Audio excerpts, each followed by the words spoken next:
सो ये वाली पोएम है लिजॉर्ड, जो कि बीए सेकेंड ईयर की थर्ड सेम की पोएम है, इंग्लिश की, कंपलसरी इंग्लिश की।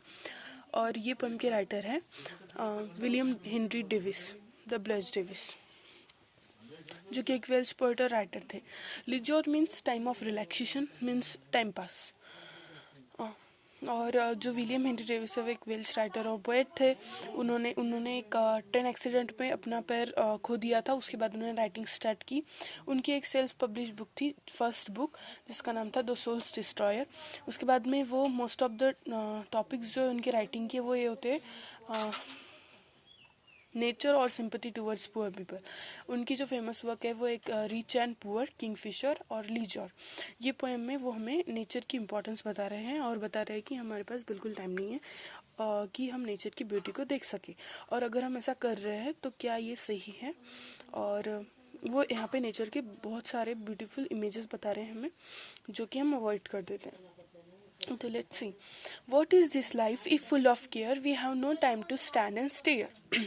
पोएट हमें क्वेश्चन पूछ रहे हैं पहले दो लाइन में कि क्या ये लाइफ है, ये ज़िंदगी हम जो जी रहे हैं ये अच्छी ज़िंदगी है, क्योंकि हमारे पास बिल्कुल टाइम नहीं है। ये ज़िंदगी जो है फुल ऑफ टेंशन है और हमारे पास बिल्कुल भी टाइम नहीं है कि हम नेचर की ब्यूटी को देख सकें या फिर हमारे लिए रिलैक्सेशन के लिए थोड़ा टाइम निकाल सकें। No time to stand beneath the boughs and stare as long as sheep और काउज। हमारे पास बिल्कुल भी टाइम नहीं है। जिस तरह से बाकी जानवर जो है वो नेचर के हमेशा नज़दीक रहते हैं, वैसे हम नहीं रह पाते। हमारे पास इतना भी टाइम नहीं कि हम किसी पेड़ के नीचे थोड़ी देर रुक के खूबसूरती को देख सके नेचर की। No time to see when woods we pass where squirrel hide their nuts in the grass. हमारे पास इतना भी टाइम नहीं कि जब हम किसी जंगल से जा रहे होते हैं तो हम चाहते हैं कि हम उस रास्ते को जितनी जल्दी पॉसिबल है उतनी जल्दी काट लें, पर हम वहाँ की जो खूबसूरती है वो अवॉइड कर देते हैं। वहाँ पे जैसे कि एक स्क्वायरल है जो नट्स अपने ग्रास में छुपाती है, वो बहुत ब्यूटीफुल इमेज पोएट ने यहाँ पे बताई है, तो हम उसे अवॉइड कर देते हैं और हम जस्ट हमारे वर्क के लिए जल्दी में होते हैं। No time to see in broad daylight streams full of stars like skies at night. जैसे कि एक छोटी नदी होती है, उसमें जब सूरज की किरणें पड़ती है तो वो ऐसा लगता है जैसे रात में स्टार्स चमक रहे हो, तो हम वो भी उसको भी अवॉइड कर देते हैं। हम नहीं देखते, हम ऑब्जर्व ही नहीं करते कभी नेचर की ब्यूटी को। No time to turn at beauty's glance and watch your feet how they can dance.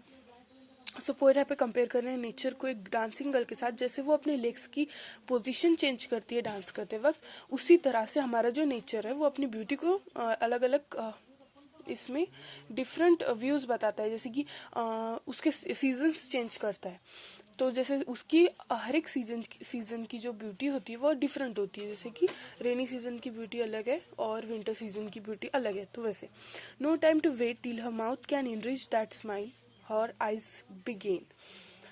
तो हमारे पास इतना भी टाइम नहीं है। पोएट बोल रहे हैं कि जो पहले आंखों में वो लड़की की चमक आती है और फिर उसके मुंह पे होठों पे स्माइल आती है, तो उसी तरह से हमारा जो नेचर है, पहले जैसे कि फूल की कली होती है, पहले कली होती है फिर फूल होता है, तो वो दोनों की ब्यूटी ने अलग अलग होती है। तो हमारे पास उतना भी टाइम नहीं कि हम उस चीज़ को ऑब्जर्व कर सकें और उसके ब्यूटी को इंजॉय कर सकें।